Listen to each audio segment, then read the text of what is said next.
Plusieurs cartes du parcours sont sorties depuis plusieurs semaines. Il y en a même une dans les médias, dans les réseaux sociaux au mois d'août. Des tracés très différents les uns des autres. Certains olé olé, d'autres très bien documentés. Cette recherche du parcours, en tout cas, est devenue un vrai jeu pour beaucoup. Cela prouve là encore l'attractivité du Tour de France. Alors, vrai ou faux? Voici le parcours officiel de la 103e édition. Puisque nous avons rendez-vous avec la Manche fin juin 2016, donc l'organisation du Tour et les équipes cyclistes prendront leur quartier dans le département de la Manche. La permanence et le centre de presse ouvriront mercredi 29 juin au pôle hippique du Haras national de Saint-Lô.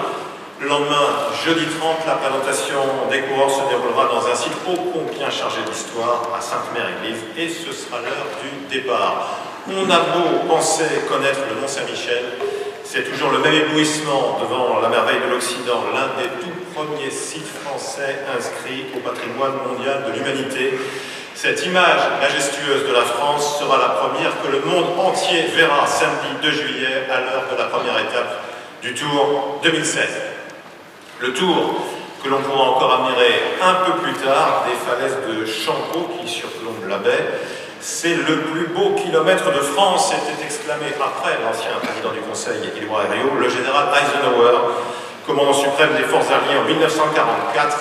Utah Beach à Sainte-Marie-du-Mont, terme de la première étape, fut l'une des plages de débarquement, et comme en 2013 en Corse et comme en 2014 au Yorkshire, ce sera l'occasion pour un sprinter de se parer du premier maillot jaune. Le lendemain, nous retrouverons Saint-Lô, la préfecture de la Manche, pour une étape à nouveau très esthétique, peut-être vantée, et qui nous mènera à Cherbourg-Octeville, demain, Cherbourg en Cotentin. Le final a été résolument tracé pour les punchers, avec de la côte de la glacerie, 3 km d'ascension, dont un passage très raide à 14%. Nous quitterons la Manche et la Normandie lors de la 3e étape qui s'élancera de Granville, où naquit l'un des plus grands couturiers français, Christian Dior, un musée lui d'ailleurs consacré. L'étape nous mènera à Angers, théâtre de 2 grands départs du Tour à la charnière des années 60 et 70. Angers où la grande boucle n'était plus revenue depuis 2004 et la victoire. Au sprint, de Tom Bonham. L'étape partira de Saumur, célèbre notamment pour sa prestigieuse école d'équitation, au Cadre Noir. Ce sera la plus longue étape du Tour. Une journée dévolue au sprinter avec son arrivée à Limoges, en faux plat montant devant l'hôtel de ville. Pareil, c'est la dernière compétition du calendrier mondial à s'être arrêtée dans la cité de la Porcelaine, c'était en 2010, et William Bonnet, qui est parmi nous, que je salue, avait gagné l'étape. Dans le Limousin, nous serons sur les terres de Raymond Poulidor, l'homme à la gloire sans maillot jaune, indissociable de Jacques Anquetil. Raymond, l'inusable, fêtera au printemps prochain ses 80 ans. À travers les générations, peu de sportifs ont eu une telle cote d'amour auprès du public dans la France des 30 glorieuses sur les routes du Tour. Ne cherchez pas le chouchou, c'est Poupou.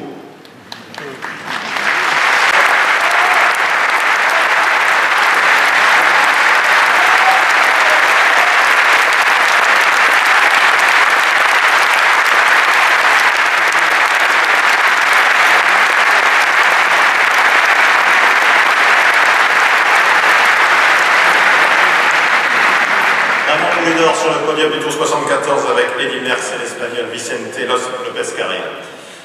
La 5e étape du Tour partira donc de Limoges, elle ira jusqu'au Lioran et elle passera bien sûr par Saint-Léonard-de-Noblat chez Raymond Poulidor. Ce sera le premier rendez-vous des favoris du Tour. Le peloton empruntera d'abord les routes de la Haute-Vienne et de Corrèze, puis se frottera un parcours sélectif à travers les monts du Cantal. Au programme de pas de Pérol, des corps de haute montagne, 2 derniers kilomètres d'ascension à 12%. L'enchaînement est immédiat avec le Bertus, aux pentes là encore irrégulières et abruptes. Il faudra ensuite remonter au col de Fond de Serre avant d'atteindre l'arrivée dans la station du Lioran. Ce sera une suite ininterrompue de montées et de descentes pendant les 50 derniers kilomètres. La 6e étape, jeudi 7 juillet, partira d'Arpajon-sur-Cère, près d'Aurillac. C'est une ville inédite qui a notamment accueilli l'été dernier la semaine cantalienne féminine. Nous ferons halte à Montauban, qu'on ne devrait jamais quitter, selon la formule de Lino Ventura dans Les Inoubliables Tonton Flingueur. Le final sera très roulant, tout indique qu'il s'agira d'une étape pour sprinter, d'autant que se profileront dès le lendemain les Pyrénées, avec un premier volet décliné à partir de l'île Jourdain, qui a entamé il y a 10 ans une politique de la ville centrée sur le vélo. Cette étape sera courte, 162 km, elle permettra une entrée progressive dans le massif. Jamais, sans doute, le traditionnel col d'Aspin n'aura été à ce point mis en exergue. Ce sera l'unique difficulté du jour, placé à quelques kilomètres à peine du but, le lac de Pailleul, lac artificiel des Hautes-Pyrénées, qui se loge au creux d'une très belle forêt de sapins. Seule la route du Sud y avait jusque-là tracé une ligne d'arrivée. Samedi 9 juillet, nous serons à Pau. Le village s'installera autour des géants et de leurs totems dans ce musée à ciel ouvert, inauguré l'été dernier, à la gloire de la Grande Boucle et de ses champions. Au menu, un grand classique du Tour, Pau-Luchon, dont le tracé a toutefois été revisité. Le géant, le Tourmalet, sera bien au programme, mais le peloton se dirigera ensuite vers la ligne d'arrivée de la veille dans la vallée de Pailleul pour escalader la beaucoup plus rare et très jolie Ourquette dans 6 ans que le Tour franchira pour la première fois d'ouest en est. La descente est très technique. Il restera 2 ascensions, d'abord le col de Val-Lauron à Z, puis après le lac de Loudanvielle, le col de Peyreçon. Les coureurs plongeront ensuite et enfin vers Bagnères-de-Luchon, où Michael Rogers s'était imposé en 2014 devant Thomas Voeckler, vainqueur les 2 fois précédentes. Le lendemain, nous serons en Espagne, dans le Val d'Aran, à Viella, pour le départ de la 9e étape qui doublera la traversée des Pyrénées. Le port de la Boinega culmine à plus de 2000 mètres, mais ses pentes sont relativement douces. Ce sera la première des 5 difficultés répertoriées dans la journée. Viendra ensuite, toujours sur le territoire espagnol et vraiment en pleine nature, le col d'El Canto. Nous roulerons vers Andorre, où le Tour a noué des liens solides depuis plus de 50 ans et l'un des fameux épisodes du duel Anctil-Poulidor en 1964. La route se cabrera dans les 50 derniers kilomètres après Andorre-la-Vieille, avec dans l'ordre la côte de la Comella, puis un peu plus loin le col de Béchalis, très raide, très irrégulier, que la Vuelta a inauguré le mois dernier. La montée finale a quant à elle déjà été empruntée en 1997 et en 2009, nous irons vers Arcanis. C'est l'une des plus hautes lignes d'arrivée de l'histoire du Tour, à 2240 mètres. L'heure sera alors le but d'une journée de repos dans la principauté. Nous repartirons d'Escaldes en Gordanie, connu pour ses sources d'eau chaude. Le port d'Envalira, toit du Tour, nous ramènera en France par l'Ariège. L'étape semble taillée pour un baroudeur, comme lors des précédentes arrivées à Revel, Bastide Royale, la côte de Saint-Ferréol. À quelques kilomètres du but peut en effet servir de rampe de lancement idéale. C'est une destination incontournable. Carcassonne est sa cité médiévale inscrite au patrimoine mondial de l'UNESCO. Carcassonne qui accueillera le départ de la 11e étape, direction Montpellier, qui se forge tour après tour une réputation de place forte du sprint. Pour preuve, le nom des 2 derniers lauréats, le sprinter le plus prolifique de l'histoire de la Grande Boucle, Mark Cavendish, 26 succès sur les routes du Tour, et le quadruple vainqueur d'étape en 2015, André Greipel.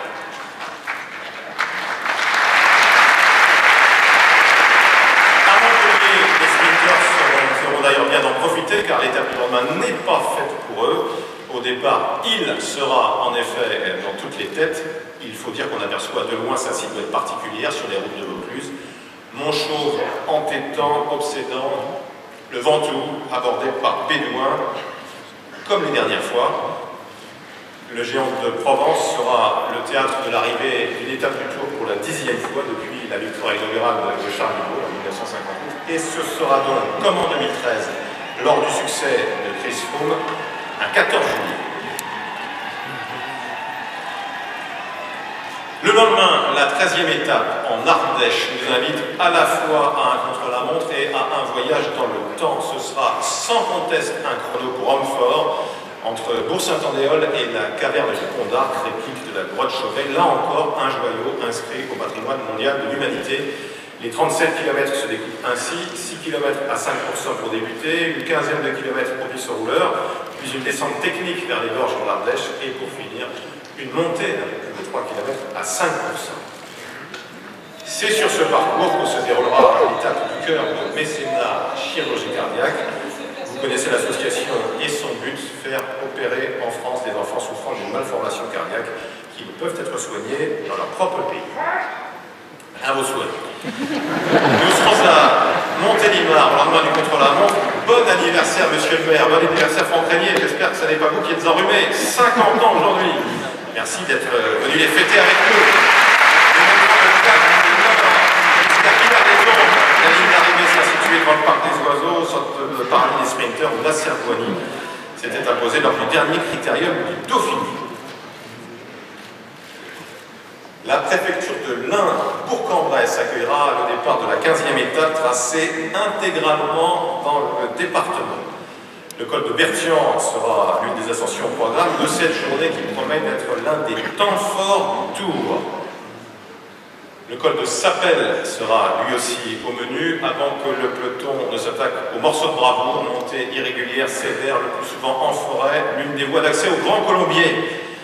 C'est rarissime sur le Tour, il y aura un premier passage sur la ligne d'arrivée à Culose avant d'aborder une deuxième fois la montagne par le sud, cette fois sans monter jusqu'en haut, mais cela représentera quand même plus de 8 km supplémentaires à plus de 7% de moyenne. Admirez-les, c'est la selle du Grand Colombier qui domine la vallée du Rhône et le lac du Bourget. C'est un classique du Tour de l'Ain que le Tour de France a ensuite découvert et emprunté jusqu'ici une seule fois, c'était en 2012.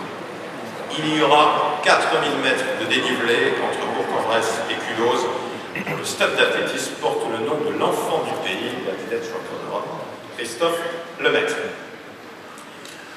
Entre lacs, rivières et forêts du Jura, Noiran en montagne, dont la spécialité est le jouet en bois, nous accueillera lundi 18 juillet. Nous irons en Suisse, plus précisément à Berne, la capitale de la Confédération helvétique.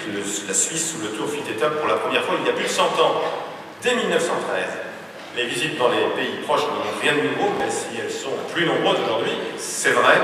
Des champions d'horizons divers ont fait découvrir le Tour à leurs compatriotes à travers les médias et notamment la télévision. J'en profite d'ailleurs pour remercier France Télévisions.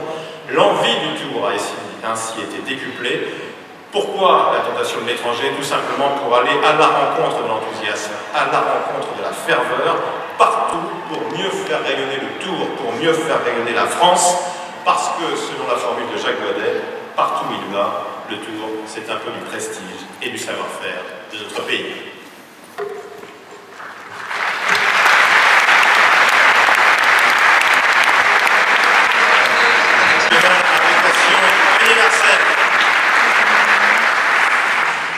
Après la seconde journée de repos, nous quitterons donc Berne, mais nous resterons en Suisse. Nous serons le 20 juillet, jour de la fête nationale colombienne. Faut-il y voir un signe?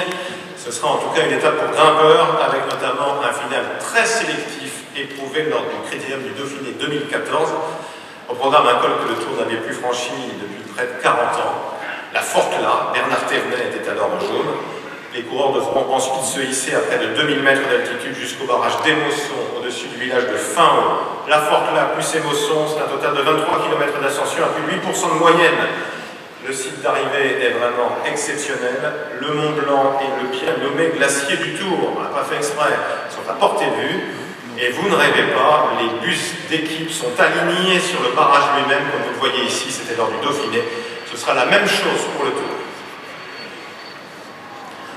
Le lendemain, nous serons à Sallanches pour une autre journée marquante et nous serons très nombreux à évoquer l'un des plus grands triomphes de la carrière monumentale de Bernard Hinault, champion du monde en 1984. Les terribles pentes de Domancy, et ce sera un vrai chrono en montagne puisque les coureurs devront continuer à monter jusqu'à la côte des Choseaux. Il y aura au total plus de 10 km d'ascension sur les 17 km du parcours qui mènera le Tour à Megève pour la première fois de son histoire centenaire, une incongruité qu'il fallait réparer.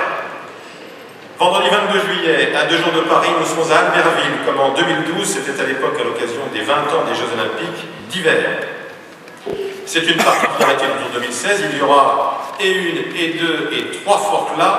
Après la Forclaz suisse viendra en effet la Forclaz de Montmain, et un peu plus loin encore une autre Forclaz inédite sur le Tour. Ce sera la Forclaz de Caige. Au chapitre des nouvelles ascensions, les coureurs découvriront encore la montée de Bizane, une douzaine de kilomètres à 8%, c'est une variante beaucoup plus épicée du col des Saisies. Nous nous orienterons ensuite vers le Mont Blanc, que nous pourrons, que vous pourrez admirer pendant 3 jours. La ligne est tracée à Saint-Gervais-Mont-Blanc, au Béthel précisément. L'ascension finale fait près de 10 km à 8%. Le pied est terrible. C'est la côte des Amrans que les coureurs du Dauphiné, là encore, ont découverte en juin dernier. À 24 heures des Champs-Élysées, au départ de Megève, il restera les 146 km de la dernière étape de montagne. Et pour entretenir le suspense, les Aravis seront en hors d'œuvre. Il viendra au-dessus du Grand Bornand un autre classique, le col de la Colombière, avant que le Tour ne plonge dans la vallée. Le peloton se dirigera ensuite vers une montée qui fera mal, mais à retardement, un peu plus tard, car avec ses 14 km à 7%, le col de la Ramaz est un vrai col d'usure. L'ultime ascension du jour et du Tour, le point d'orgue se profilera alors. Les coureurs aborderont l'un des cols les plus rudes de France, placé en juge de paix. Près de 12 km à 8,5%, c'est Jouplane. Nous basculerons enfin vers Morzine, au cœur des Portes du Soleil, que nous retrouverons avec plaisir. Cette 20e étape entre Megève et Morzine sera aussi celle de l'étape du Tour, notre cyclosportive. Il y avait l'été dernier 15 000 inscrits, dont 40% d'étrangers. L'étape du Tour qui a désormais une déclinaison internationale pour humer le parfum du Tour de France, même loin de l'Hexagone. Comme en Argentine, il y a quelques semaines, comme au Brésil, ce sera dimanche prochain, et un peu plus tard au Paraguay, avant les antipodes, l'Australie, prévue en 2016. La 21e et dernière étape du Tour s'élancera de Chantilly, dans l'Oise, qui vivra une année sportive 2016 très riche, avec aussi l'accueil de l'équipe d'Angleterre de football pendant l'Euro en France, et à titre exceptionnel, le prix de l'Arc de Triomphe à l'automne. Nous rentrerons dans Paris par l'ouest, le peloton remontera l'avenue de la Grande Armée, obliquera vers la Seine, par l'avenue Marceau jusqu'au quai. Les coureurs longeront ensuite le jardin des Tuileries, passeront sous les guichets du Louvre, puis ressortiront de Rivoli. Vous connaissez ce final majestueux dans Paris, la place de la Concorde, les Champs-Élysées, tout en haut jusqu'à l'Arc de Triomphe, jusqu'à la place de la Concorde, comme nous le faisons désormais chaque année depuis 2013, depuis la 100e édition du Tour. Il y aura 8 tours de circuit à effectuer. Cette dernière étape sera précédée de la course qui regroupe à Paris l'élite du cyclisme féminin. Ce sera la 3e édition qui s'ouvrira peut-être cette fois à notre petite commune. Les deux premières ont été gagnées par deux néerlandaises, Marianne Vos puis Anna van der Breggen, qui a aussi remporté cette année, entre autres, la Flèche Wallonne Femmes que nous organisons au printemps. Du Mont-Saint-Michel aux Champs-Élysées, le Tour 2016 développera 3519 km selon nos premières estimations. Il comprendra 21 étapes, 3 pays étrangers seront visités, l'Espagne, Andorre et la Suisse, ainsi que 35 départements français. Amaury Sport Organisation et l'Assemblée des départements de France, l'ADF, travaillent, vous le savez, de concert sur les routes du Tour. Les cols seront répartis sur 2 semaines et demie, de la 5e à la 20e étape, l'amplitude sera maximale. Le Massif central, le Ventoux et le Jura enrichiront l'éventail montagnard. Nous poursuivons et nous poursuivrons avec Thierry Gounod et son équipe notre quête de terrain d'expression nouveaux et variés, notre recherche constante d'ascensions inédites, tout en respectant l'histoire et les racines du Tour. Il y aura 9 étapes de plaine, 1 étape accidentée, 9 étapes de montagne avec 4 arrivées au sommet, c'est une de moins que ces 2 dernières années. Il y aura aussi 4 arrivées au plus près du franchissement du dernier col, de grande qualité à la montée mais aussi à la descente, seront essentielles pour gagner en 2016. Il y aura donc 2 contre-la-montre individuelles pour un total de 54 km, c'est plus que l'été dernier, bien sûr. La distance sera rigoureusement la même qu'en 2014. Les bonifications sont maintenues pour le Tour 2016. Elles avaient été réintroduites l'an dernier. Elles seront de 10 secondes, 6 secondes, 4 secondes pour les 3 premiers de toutes les étapes en ligne. Autre particularité de la 103e édition du Tour de France, la moitié des sites choisis pour une arrivée ou un départ d'étape seront inédits. 16 lieux nouveaux dans une édition du Tour, c'est jamais vu depuis près de 20 ans. Je vous rappelle, pour mémoire, les classements et les maillots du Tour. Maillot jaune, le leader du classement général, frappé des initiales HT comme Henri Desgranges, créateur du Tour, et parrainé par LCL. LCL est sponsor du Tour depuis 1981. et partenaire du maillot jaune depuis 1987. Le maillot vert du classement par points remporté par Peter Sagan ces 4 dernières années, il est la bannière de Skoda. Le barème de points instauré en 2015 est maintenu à chaque arrivée d'étape et lors de sprint intermédiaire. Le maillot à poids désigne le meilleur grimpeur et porte l'enseigne de Carrefour. Chris Froome est le dernier lauréat. Attention, modification au règlement, les points distribués au passage des cols seront doublés non seulement lors des 4 arrivées au sommet, mais aussi au passage des cols situés quelques kilomètres avant l'arrivée, ce qui concernera au total 8 ascensions. Le maillot blanc du meilleur jeune parrainé par Chris a récompensé Nairo Quintana sur les Champs-Élysées. Il faudra chercher un successeur au grimpeur colombien l'été prochain. Il ne satisfera plus en effet aux critères d'âge. Le maillot blanc est réservé aux coureurs âgés de 25 ans au plus dans l'année. Le classement de l'étape est parrainé par Powerbar, qui est comme Vittel une marque Nestlé. Le classement par équipe est parrainé par RAGT Semences. Enfin, le prix de la combativité est parrainé par Antargaz. Les coureurs du Tour de France sont des athlètes d'exception, sont grands champions, mais ils peuvent aussi être drôles et se moquer d'eux-mêmes. La preuve en image, imaginez-les maintenant sur un podium.